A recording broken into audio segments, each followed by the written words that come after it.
Sige. Saba.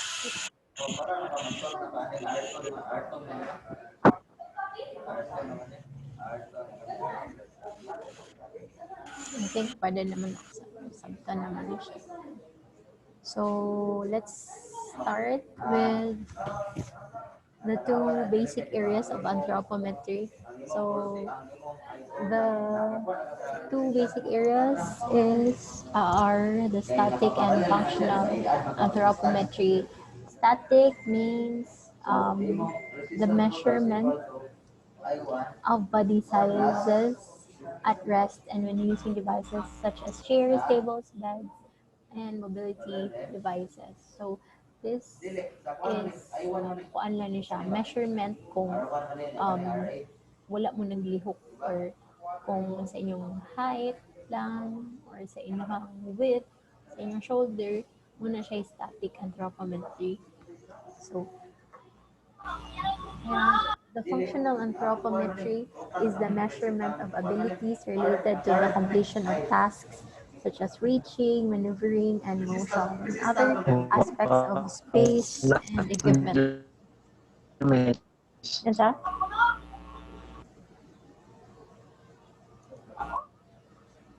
Inay?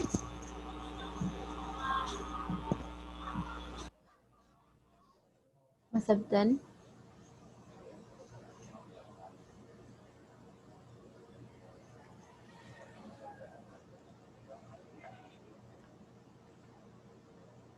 Anyways, I'll gonna send you the recording on this one, man. So, if you have any questions, you can ask after na lang. So, going back, the functional anthropometry is the measurement of abilities and anything related to the completion of tasks. So, meaning ani na kay gibuhat or naay activities involved. Measurement siya kung mo reach mo kabot or kung measurement sa inyong lawas if naglakaw mo or naamoy gimaneuver or anything nga inyong gibuhat. So, static meaning at place lang mo. So, basically, kung naglingkod ra mo or when you're at rest.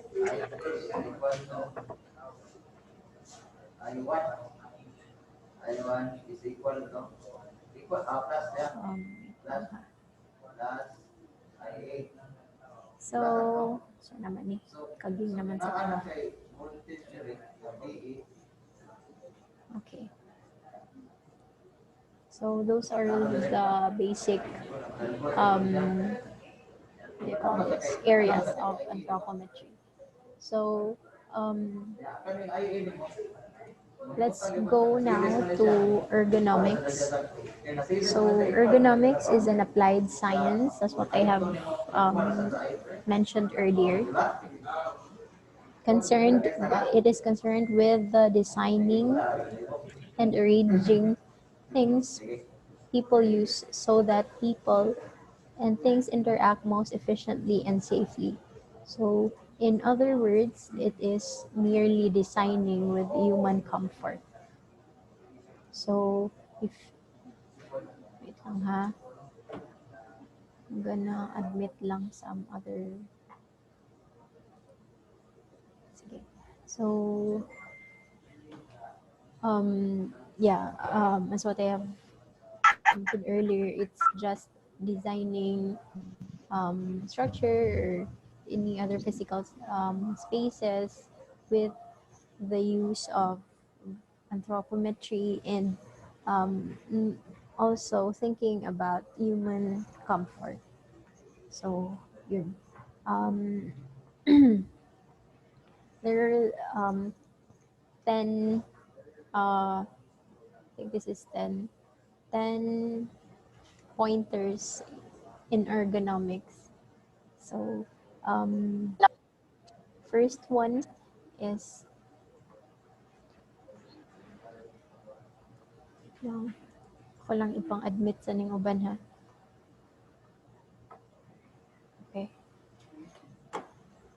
right?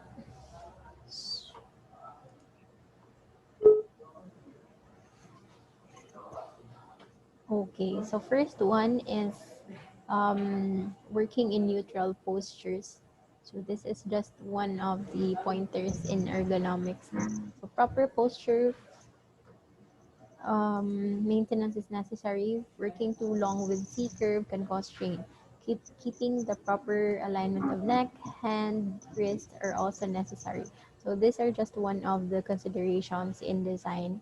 So um, we we want to make sure na if we're gonna design a certain furniture or a certain fixture or areas where people work on. So um, we need to make sure na people or the workers can maintain proper posture. So like for example, if you're gonna put a um, blackboard or a whiteboard too high, so basically dili mag mag mag say pangani man eh, maglisod ang mugamit, di ba? So at least maintain. We want to make or we want to design or make sure na um, the users can work in their neutral postures. So walay strains, dili sila magsakit ang likod or dili sila maglisod og kabot. So that's a pointer as well in ergonomics. So second, reduce excessive force. So example on this one is kanang if you're working on a table. So what if ang table is too high? You design the table too high. So um, tendency ana manakit ang imong joints. So that could further cause injuries. So it's better to identify the height of the angle. I think naana siya sa figure. The angle sa imuhang what do you call this arms na dili siya dili siya maka-cause of strain sa joints sa imong elbows and to your wrists as well. Okay. So third, keep everything in reach. Keeping everything in reach would help in avoiding unneeded stretching and strain.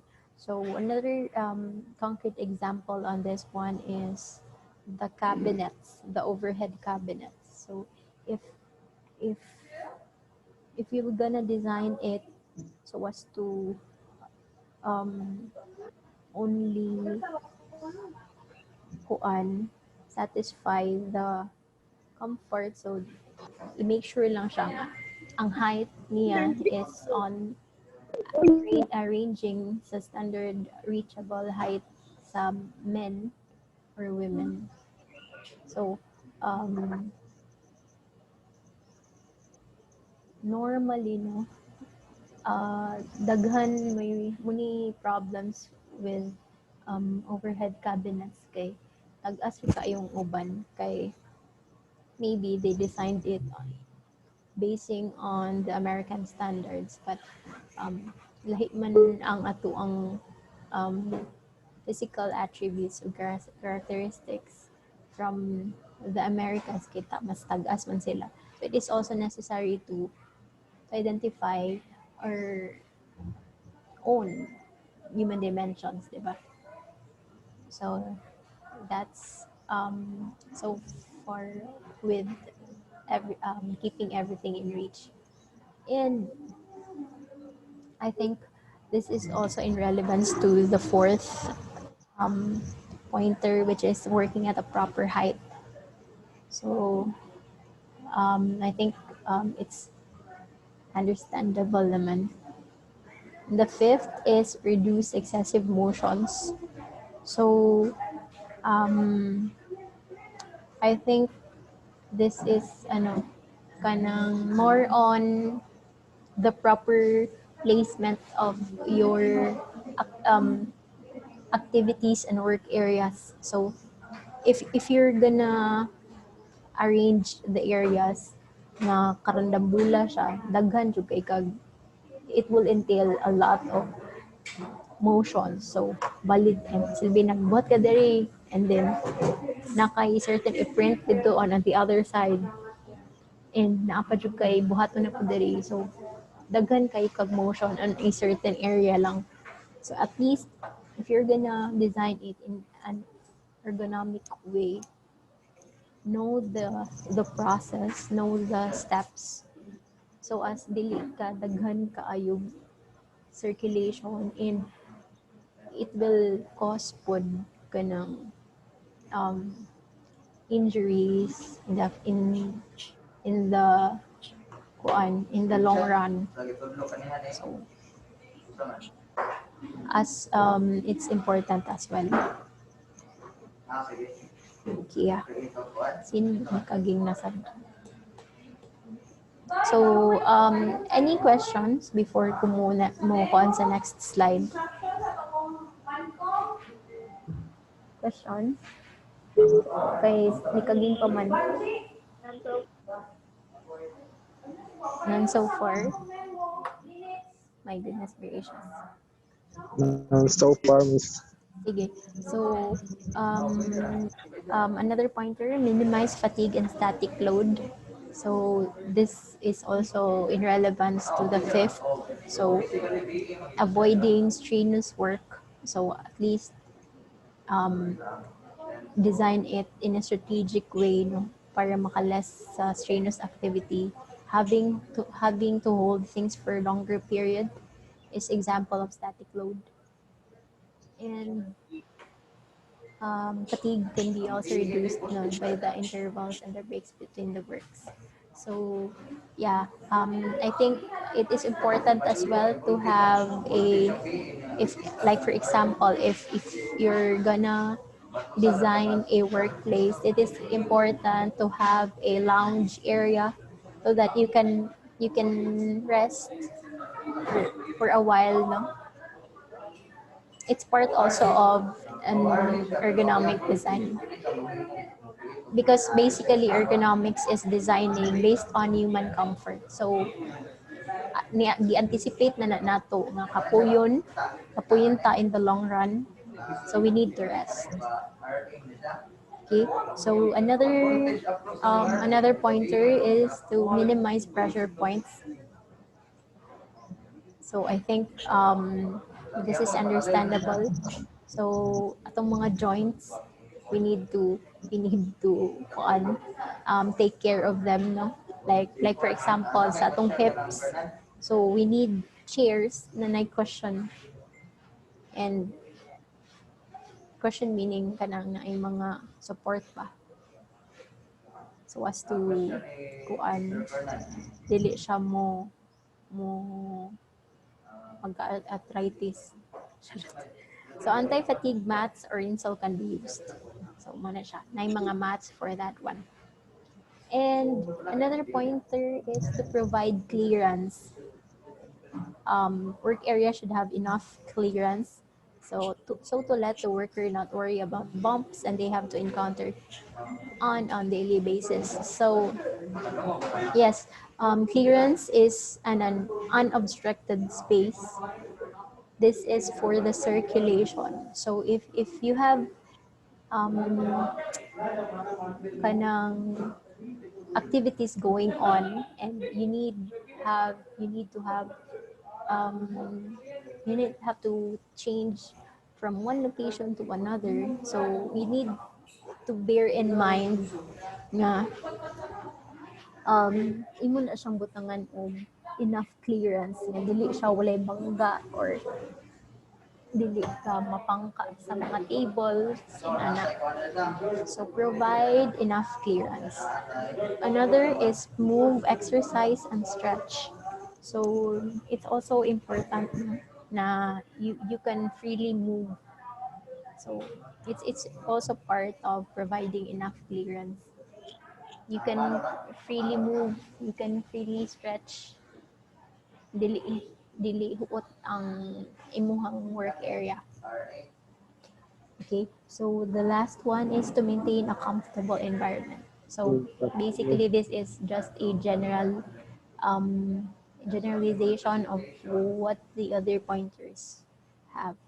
So it is concerned about lightening or giving enough space, and securing cool air, and many more. Okay, so this is just an example of the ergonomic workstation, is what you can see. The ear, shoulder, elbow, and hip in one line. So it's not kasi ay, 'di ba usually for us we slouch on our chair. So it will create pressure man on our back. So the ideal though is for us to have the ear, shoulder, elbow, and hip in one line. So I think the chair here offers lower back support, as what you can see. So the support, the chair is ergonomically designed to support the lower back. 'Di ba? Kita mo. So the seat here also offers adequate padding, width, and depth for personal comfort. Di ba usually na chair nga uncomfortable jud ka molingkod nga sakit siya sa lubot ug sakit siya sa likod. So if makabaw mo if it's an ergonomic design, no? If it is adequate, if it has adequate padding, width, and depth for, and you're just comfortable in sitting. So that's an ergonomic. That's an ergonomically designed chair. So I think um, yes, here. The source documents position in line with monitor screen for easy viewing. So monitor can be tilted 10 degrees to 20 degrees. So it is an ergonomic design designed monitor if it can be tilted. So that's part of the innovation of ergonomics as well. Kana ma-tilt ni mo, ma-adjust ni mo ba? So, and okay, so space under desk is clear to allow legs to move, to allow legs room to move and stretch. So basically, if you're gonna design nga in ani or if you're gonna design the ergonomic workstation, you need to apply the principles of anthropometry. You know, you'll measure your um, heel to toe, your hips to knees. I mean, you're gonna measure your um, knees to to your toes and your hips to your knees. So basically, more na siya. You're gonna identify the measurements para makakam up ka og ergonomic workstation. So um, generally, ergonomics is just all about safety, comfort, productivity, and efficiency. So we need we ensure safety, no, and comfort if we're gonna design based on ergonomics. And with that, we promote productivity and efficiency of work. Since comfortable man ang workers on their working environment, then they can produce more and they are efficient on their work. Okay, so I think that's all for ergonomics. Do you have any questions? Questions?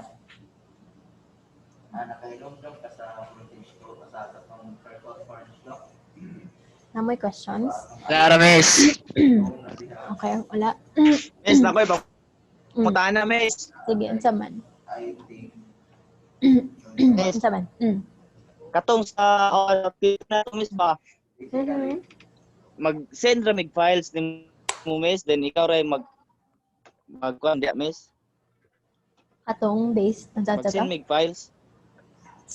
Sa kaning activity ninyo? Katong activity na mo sa kuan ba? Ah, Oo, ang mag-send ra mig files diya ang buhaton nimo. ninyo dili. Mag-send ra mo og file. So basically, I'm just gonna discuss ha. So activity. So wala ni questions about the topic, no. So I'm gonna discuss the activity na lang. So basically, sa activity, you're gonna collect your own measurement based on the following anthropometric data.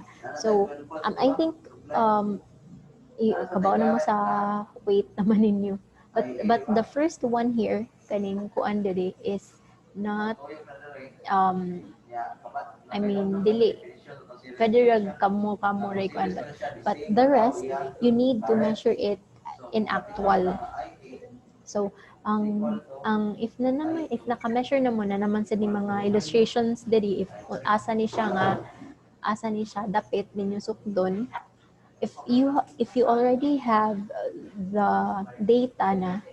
So what you'll do is i-copy ninyo ang table, copy the table, then I I think we're gonna have it on a portrait kanang orientation, then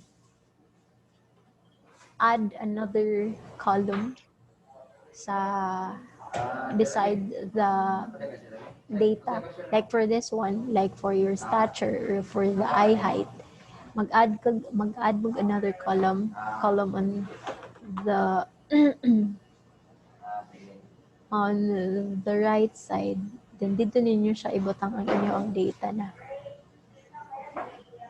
Okay? So Sige, miss, copy. Okay, so miss. if kana Okay, miss. ako man tong gi-send sa inyo ang template, right? But I haven't sent you the katong sa pangalan niyo sukod. So I will be sending another file nga na ano siya kana dimension. Column. Oo. Na siya dimensions and how Oh. and kanang orientation and how you would do it.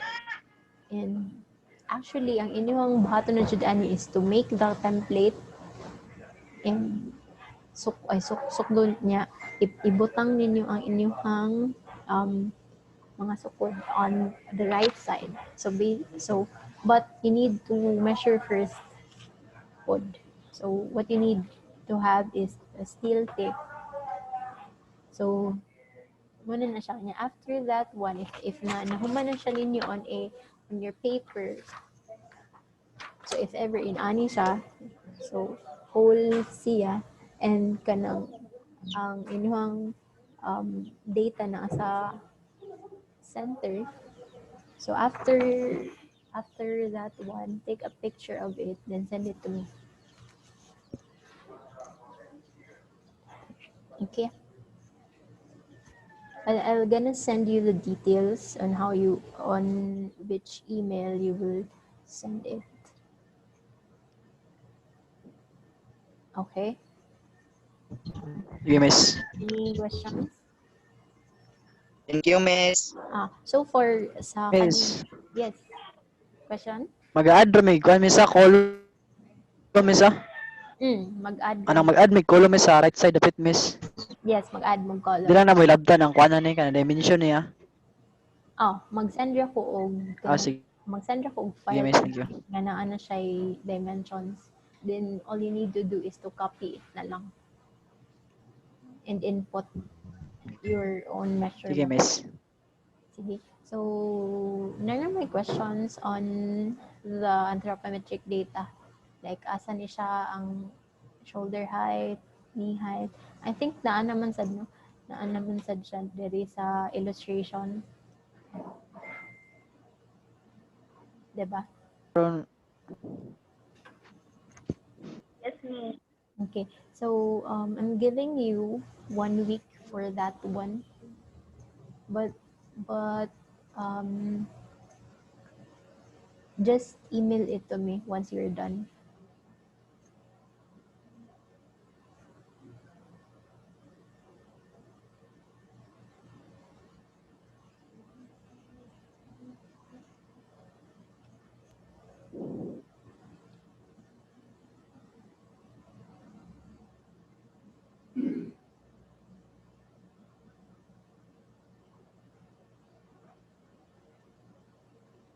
Any questions?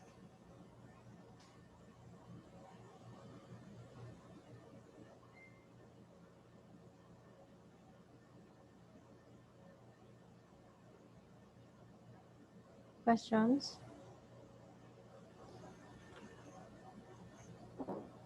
guys, questions.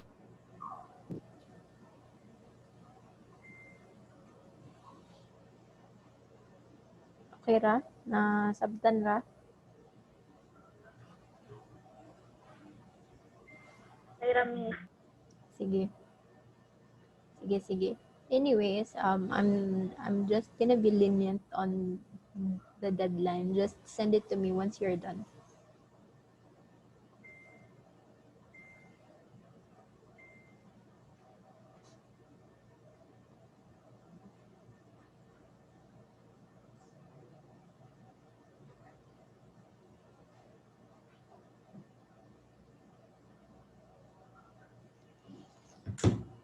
Okay?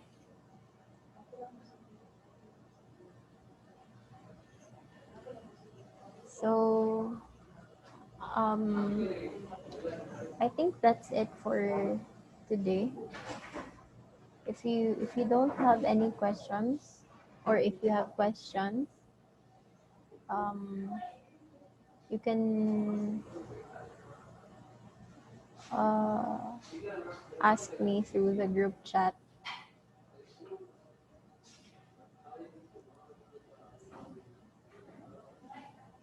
Okay. So I think that's it for today. I'm gonna send you the recording in a while. I'm just gonna convert it lang.